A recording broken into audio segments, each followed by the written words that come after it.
good morning, good afternoon, or good evening, wherever you are in the world. Thank you to eXp Realty for sponsoring today's episode. Talent Finders would like to welcome entrepreneur and founder and creative director of Emetha, Gillian Riesen. So welcome, Gillian. Hi, thank you. So Gillian, I'd like to congratulate you on all your achievements. Can you share with us how your entrepreneurial journey started? Yeah, absolutely. So this company basically kind of started back about 7 or 8 years ago in a much more simple form.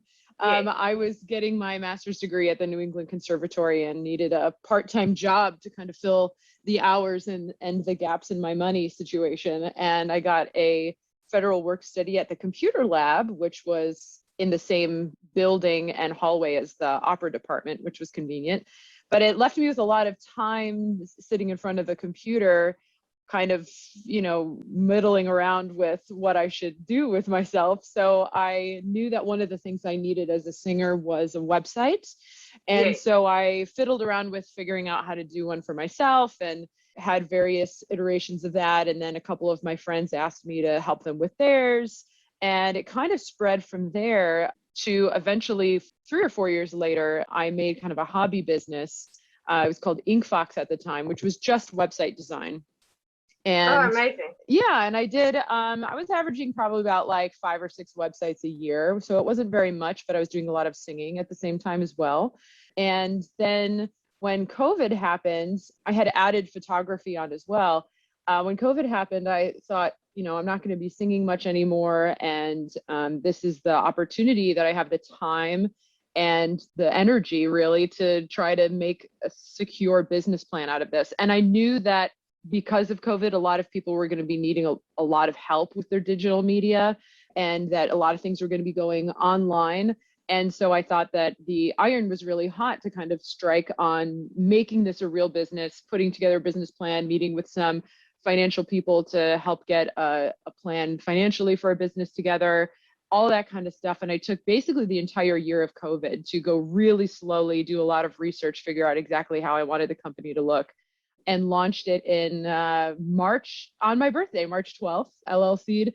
And then it only stayed in that vein for like 2 months before we started going a completely different direction with the 2 other guys I brought on to work with me and expand the company. And now it's the incredible multimedia production company that it is. But so that was kind of the way it developed. Amazing. So what was the inspiration behind the company? So when it started, I was making websites, like I said, for singers, and I could see that a lot of people needed help with this kind of thing. Most artists are really, really good at making art and being incredible performers and studying their craft. And that is what I believe they should be spending their time doing. Absolutely. And when you're that kind of performer, as I used to be, and my husband still very much is, and all of our friends are, you need a really good support system to help you to fill in the gaps in your business. Because as any kind of performer or musician or artist, you really are a business. And there's many, many, many aspects to running a business, as I'm learning now. Yeah. When you're making art, if you can focus on that and have a team of people that can help connect those other dots for you, it really frees you up as an artist. So my goal was to be the person that could help people with their media and their digital and online presence, which is really, really essential. So Yeah. I started doing that with websites, and I could see how grateful all of my colleagues were and what a weight that was lifted off of their shoulders. And then when I started doing photography, that was a huge thing that people really loved. And then when John, my husband, started looking into recording and Spotify promotion, and that was another way that we thought we could help artists to have some more autonomy over their careers and to have more support with any recorded music they've done.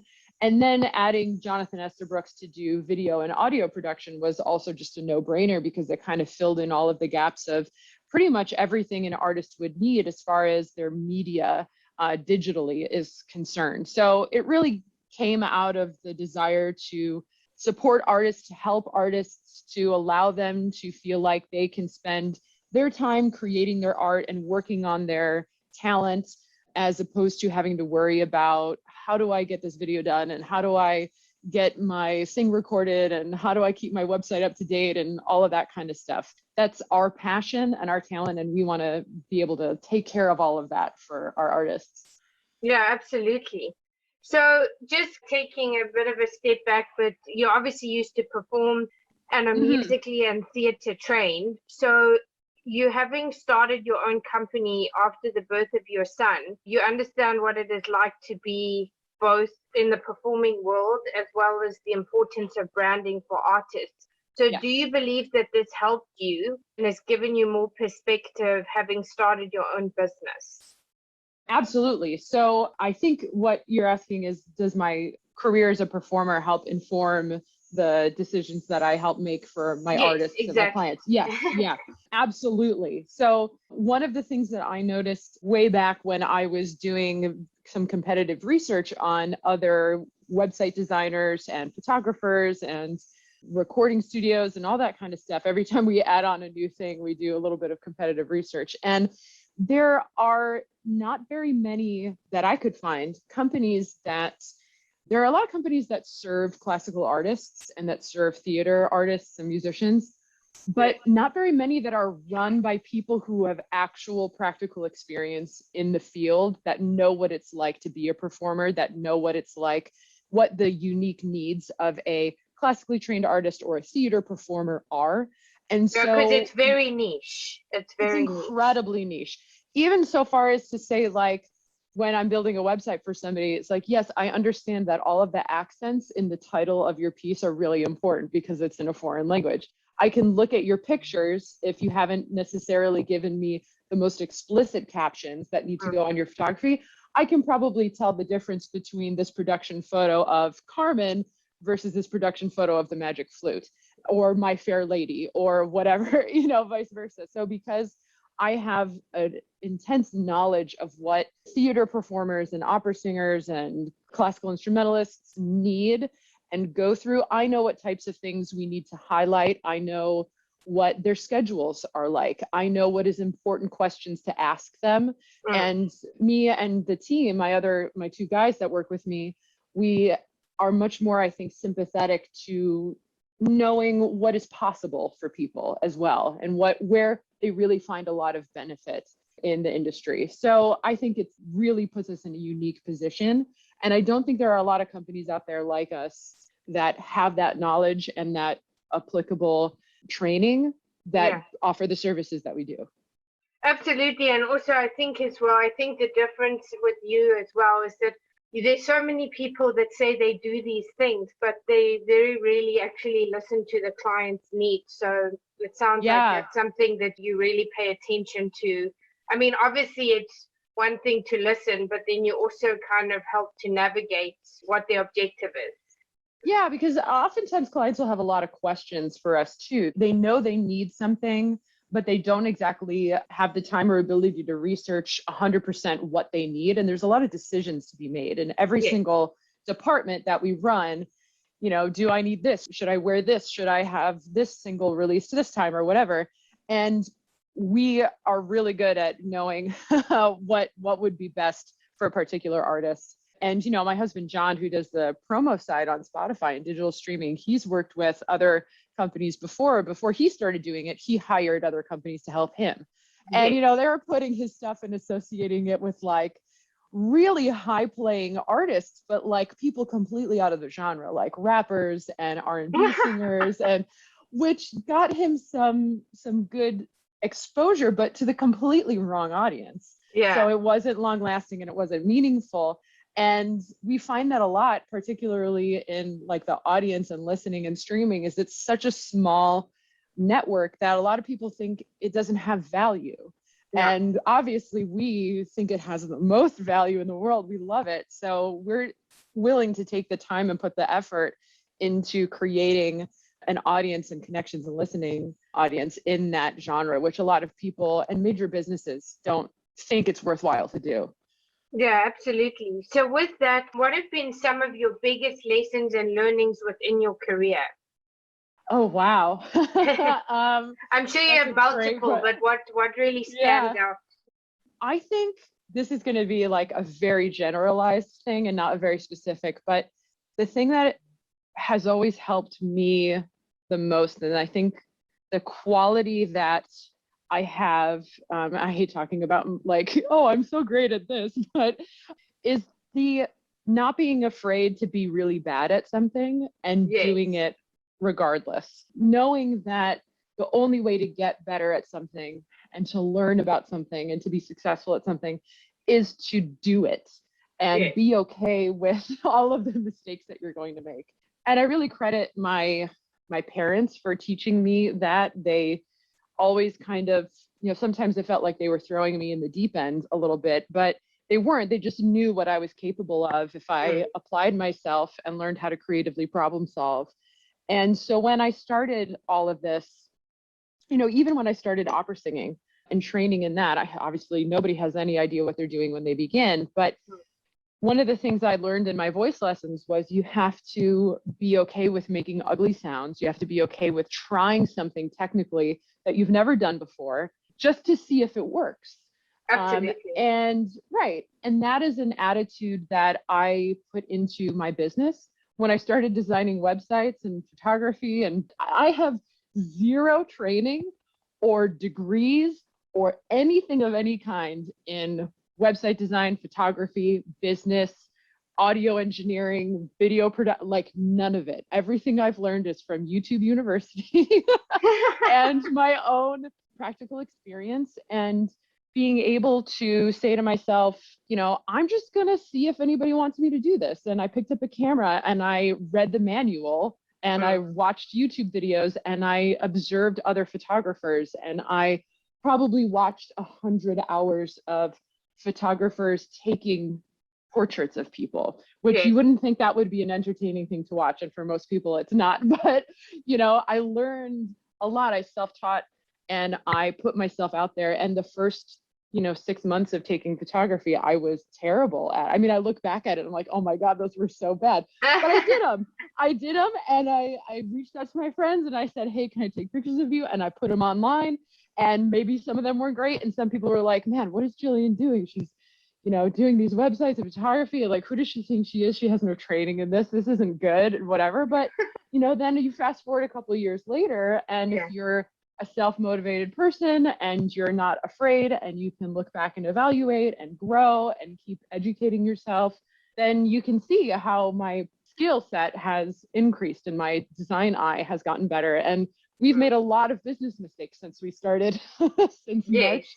It hasn't been that long, but we're learning from them. And so we're just not afraid to take risks and try things. And I think that's something that is a very valuable skill as an artist. That's something that I learned in the music community, taught me that. And I'm applying it to this business. And I think that's going to help make us either really successful or like completely crash and burn. Well, I'm sure you'll be very successful. So I hope so. I think so too. Your passion to help and support artists, but very often artists are not always able to afford such services for branding. Yes. So can you share with us more about how and what makes your service affordable and different through your company? Yeah, exactly. So like I said, I was an artist, I did only singing for a long time, up until very recently. And just like every other singer, I did the young artist programs, and I've worked my way up from the smaller companies into some of the larger ones. My husband is still a performer. Our audio and video producer, John Esterbrooks, is also a performer. He's a Juilliard grad. And so we all have a really acute sense of awareness for the financial position that a lot of artists find themselves in. Some are very fortunate, and some have, been really affected by COVID and just the general atmosphere of the classical music industry, even before COVID happened. And then our theater, the more like Broadway crossover clients, they have a little bit more of a supportive, just by the culture in general. Broadway is much more popular than the Met is, but it's still really hard work. So what we try to do is we try to make sure that everything that we do is very cost effective. What makes the company work well and why we can charge more realistic price points for people for these services is because we do everything in-house. We have very little overhead. We all work at home. Yeah, which makes a huge difference. Exactly. So we don't have a recording studio that we own, right? Or an office space that we own. So we're really just, our expenses are, our own living expenses, which my husband and I moved to Buffalo out of New York City. So that's very cheap. Our computers and our software, and then some travel expenses sometimes. But other than that, we're really only paying for exactly what we do. So it's kind of like buying wholesale. Yeah, right? Of course. It makes more sense doing it like that anyway, I feel. Exactly. There's no middleman. So for instance, if you wanted to like record and release an entire album, right? So you're thinking like you have to, and we've done this before, my husband and I, you have to find a recording studio, pay the recording studio fee and their engineer who's there physically recording music for you. Then you have to pay them to mix and master it. Then you have to find somebody to take pictures of you, a photographer. Then you have to find somebody else to graphically design all of the artwork. Then you have to find another company that you submit all of that stuff to print and press and ship all of the albums.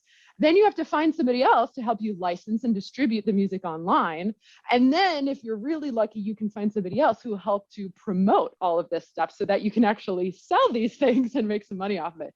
That's a lot of people to try to coordinate, and they all have their own overhead costs and their own salary and their own processing fees and their own everything. Yeah. Like it's really expensive. So we are able to do that so much more cost effectively because we all do it in the same company, all under one roof. And also one of the things that I know artists value sometimes even more than their physical cost of things, and it's completely understandable, is the amount of time that it takes them to get something done. So they're always, And artists don't live on the same planet as the rest of us. No, I mean, I can't tell you how many times it's like when I'm not you in have rehearsal, to ask I'm learning like music 50 times for something. For sure. I mean, you know that with me. I'm still operate that way. Yeah, but even with my website and things and getting people, it's, you just have to keep persisting, especially with artists. So yes, because they should be and are spending all of their brain power and energy trying to cultivate their art and their talent. And so if we can save them some money and then also a lot of time and effort and worry when it comes to making a website or recording an album or a music video or whatever, I think that is just an incredible amount of value. And you pair that with our unique training and how we have an intimate knowledge of the business. And I just really feel like again, I don't want to like compliment us too much, but I think we can really, really help a lot of people. Yeah, absolutely. So that leads me, obviously, and we did touch on it a bit earlier, is COVID-19, which has obviously turned our worlds inside out and upside down. So what and how have you had to adapt, and can you give us any examples? Yeah, so I think the most obvious way that people can see that COVID has really affected the arts community is just obviously by just completely shutting it down for a while. And everything's coming back slowly but surely. I know there's a little worry about whether it's going to stay that way. And I think that we're going to be living in this kind of weird limbo about whether performances are happening or not for a little while. Unfortunately, I think longer than, of course, we all thought, which seems to be the thread through this whole COVID thing, is everything's lasting longer than we all anticipated. But the things that we've had to adapt to are, figuring out how to do things remotely. When we're working with artists, it really is nice to, be able to meet people. And if we could all go to New York City and go into a studio and record a full album with somebody live and in person, that would be awesome. If I could meet with every single person that I'm taking photography for on a constant basis. I used to go to New York all the time to take photography, and now I can get there maybe once a month and try to cram in as many people as I can and find indoor studios that will allow us to do things without masks and traveling and all of that. And so I think what we've had to do and what everybody's had to do is really find a way to utilize the opportunities that exist online. And so in recording sessions, we've been doing our producer, John Esserbrooks, who's like the most freaking awesome at his job. It's just incredible.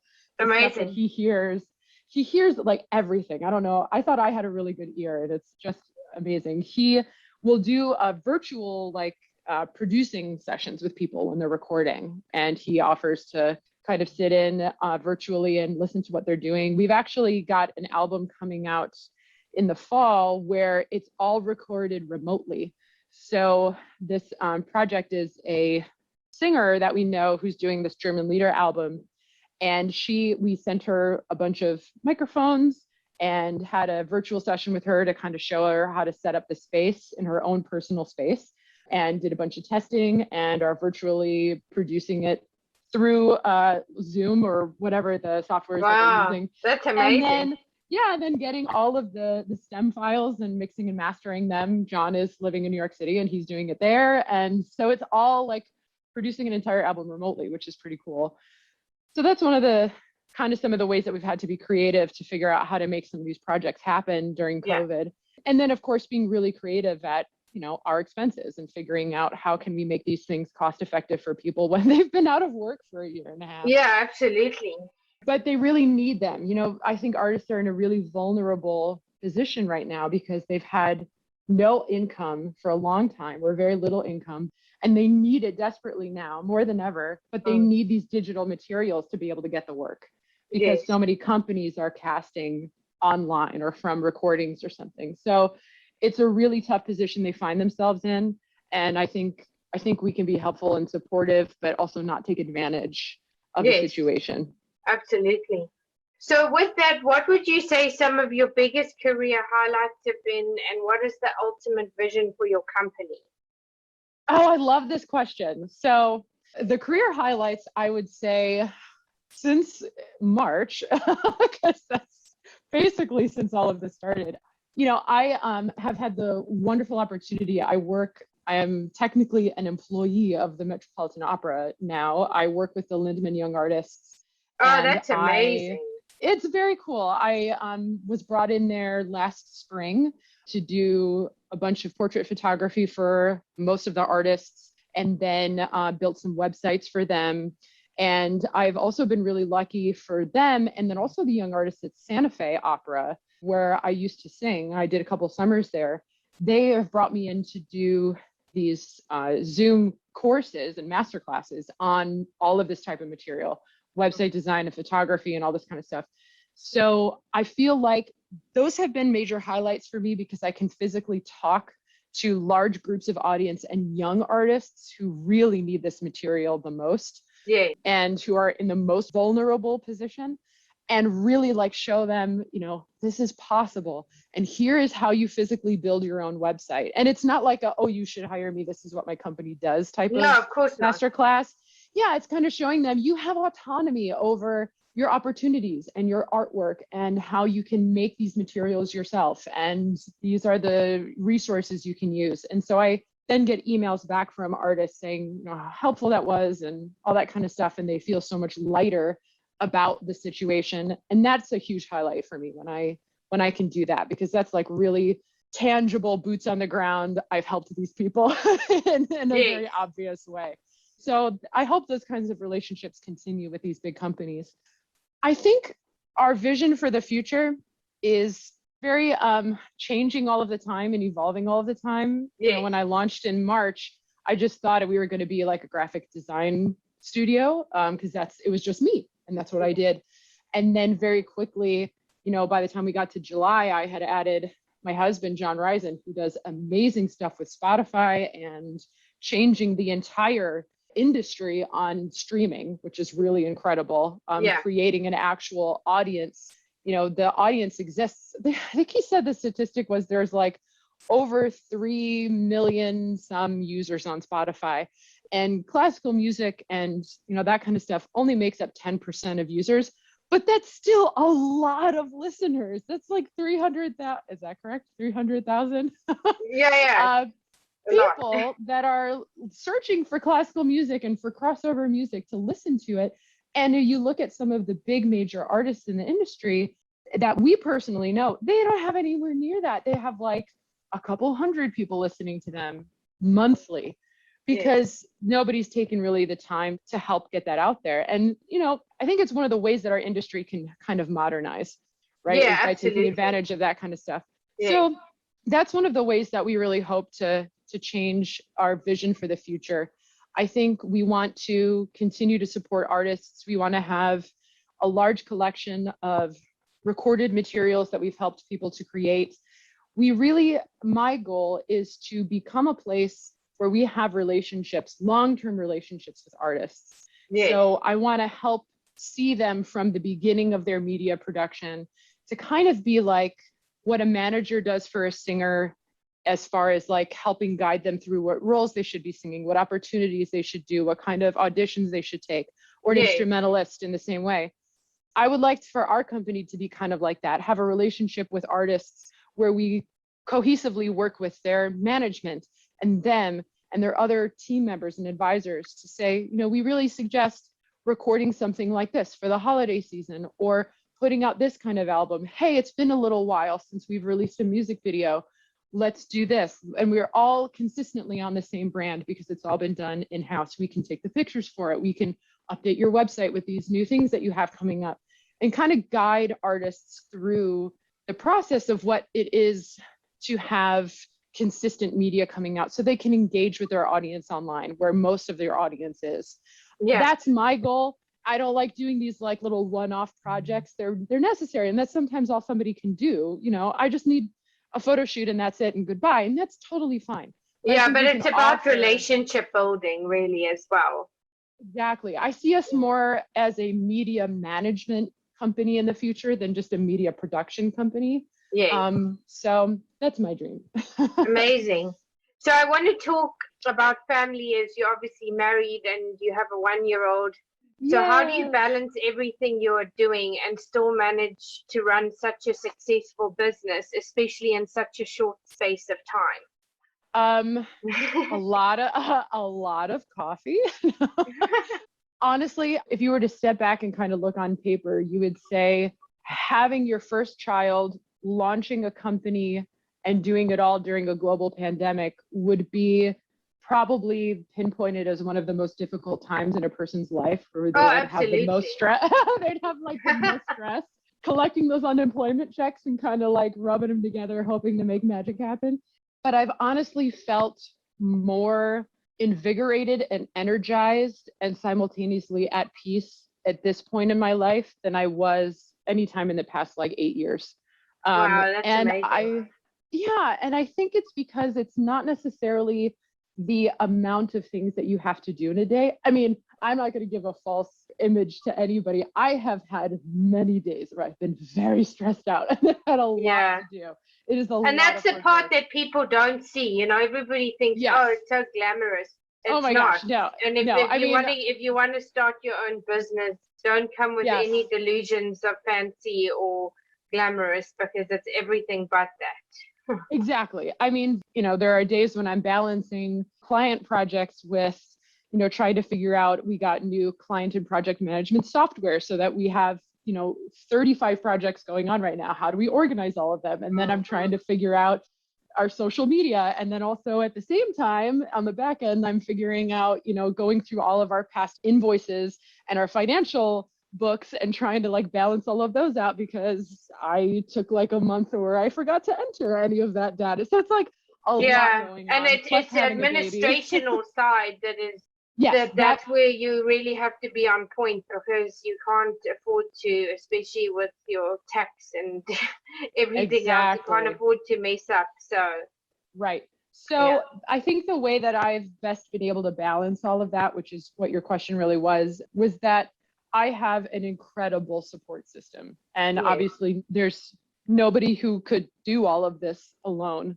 And to try to do it alone is just asking for disaster. So, I mean, my husband, first of all, John, who basically inspired me to do all of this from the very beginning. I thought it was kind of a stupid idea, and he's always been the biggest he's always been the biggest cheerleader and, dream realizer. Not only does he support me in the fact that he helps, physically to watch Roman, our son, when I need work hours, or, the work that he physically does for the company too, which is very obvious. He's running our entire Spotify PR department, but he has been so emotionally supportive and so inspiring, and is able to say to me also very frankly when I'm being ridiculous that, you need to calm down. This is fine. Or you don't need to worry about that yet, or that kind of stuff. Yeah. So well, it also helps to balance one's emotions out as well. So it's a good thing. Exactly. And also, my parents have been unbelievably supportive. My dad basically has been helping me with the financial parts of the company, showing me how to use things like QuickBooks and Excel and how to make a financial plan for my business, and has been really hands-on helping me that way. And both my parents, and my mom included, help to babysit, and they help to bounce ideas off of. And, and then there's John Esterbrookes, who has been an incredible idea person, who is our videographer and audiographer. He runs that entire production department. He's got, great connections and ideas and all that kind of stuff. So this whole team has really been kind of helping me and supporting me emotionally, keeping me grounded, keeping me inspired, keeping me sane, helping me to laugh, helping me to light a fire under my butt when I need it. It's been a really great team effort. And I definitely wouldn't have been able to do any of that, plus raise our son on top of all of it. So absolutely. Just having that good perspective and that good support system. Absolutely. So that leads me to the final two questions. What are the 3 key pieces of advice you would give to other entrepreneurs? And what legacy would you like to leave, or how would you like to be remembered? So I think the 3 key pieces of advice would be, the first one would be to, in the words of Nike, just do it. Seriously, as and figure it out as you go. Figure it out as you go. One of my favorite phrases, and I use it all of the time, and some people frown at it, but is fake it till you make it. And it is so true, because, and I don't even consider it really faking in a negative sense. You learn things as you go. If you wait to do something, if you wait to try an idea until you think you're 100% ready or like perfectly poised to do it, whatever, it's never going to happen, because you're never going to feel that way. No. So just take a risk, just do something, and be enthusiastic about it. I guess that would be my second piece of advice, is to be enthusiastic in whatever you do. If it's something that really lights your skin on fire, pour as much energy and time as you can into that thing. You'll figure out how to make it worthwhile and how you can help people. Yeah. And then the third piece of advice is something that I've been really trying to do a lot, and I think is really important, is to be able to step back and celebrate the successes that you've had. Yeah. And it's not just the big ones, but it's the little ones as well. Exactly. I'm the type of person that's always trying to move a little too fast. I'm always thinking about the sounds familiar. Gillian, sounds familiar. Yeah. I'm always thinking about the next big thing. We literally just started our production department and brought Jonathan Esterbrookes on July 15th. We announced it, right? So it's been a little over a month. It's crazy to me to think that. I feel like we've been working with him for years. Yeah. But that's a huge success. And we've got a whole bunch of clients already in that department. But of course, I'm thinking, great, what's the next step? How can we do this? How can we do that? I want to develop an app. I want to do, this. I want a big music video. I want to do like a TV special. I want to do all this kind of stuff. And they're great ideas, and they're really wonderful things to be dreaming about and thinking about. But I never took the time to like step back and celebrate the fact that, wow, look at what Amitha has done in just a few months, Yeah, absolutely. So have that perspective, and to celebrate the little successes, the big successes. I just got my LinkedIn profile. That's a success. I found 15 minutes to set that up. That's amazing. I've never had one before. I missed link on then. I didn't realize you had. So it's all that kind of stuff. I learned how to make a reel on Instagram recently. I'm this tech savvy person who doesn't know how to do basic social media things, apparently. So that's all a success. So being able to do that is really important. Yes. And then I think the legacy that I want to leave behind is really not necessarily a legacy for me, but me and my team, my guys, we are trained as artists first. And we know what it's like to feel very acutely that you do not have autonomy over your art and your life and your opportunities. So many of us go from gig to gig, barely able to keep a social life together or a personal life together. You get paid basically what they tell you you're worth. And often very little, not to put the industry down, it does what it can, right? We're all in a very difficult position.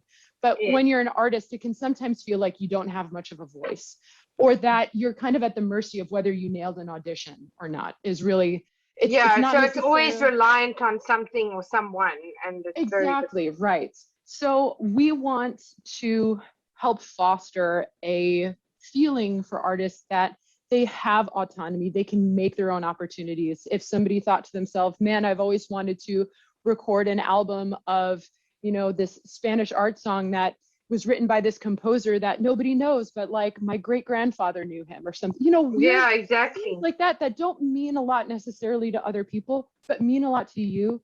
That's where the best art comes from, when it means something to the artist. But if somebody had that idea, it would be cost and time prohibitive to do that if you're not signed by a major record label.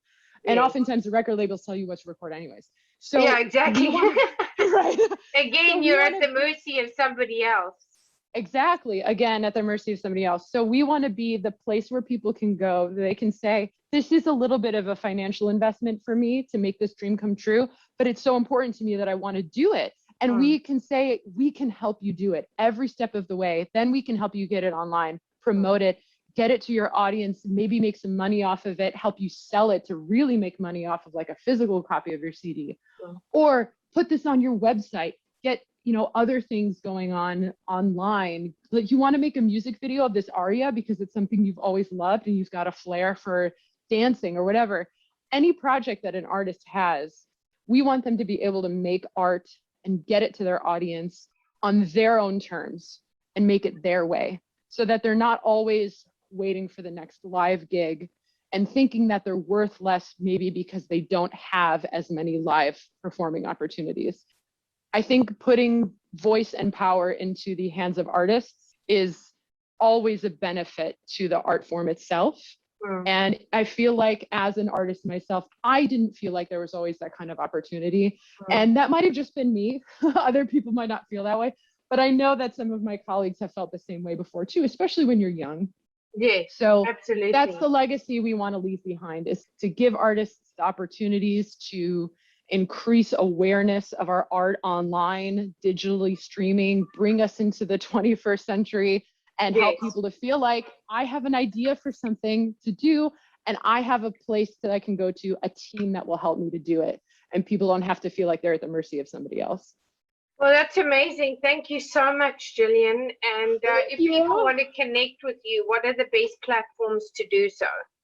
Yeah, so our website is www.emitha.com, EMITHA, and you can see all of our portfolio and upcoming projects. That's also where we have a webpage for Crossover Records, which is our record label. I probably should have mentioned that earlier. That's the name of our record label where we release stuff.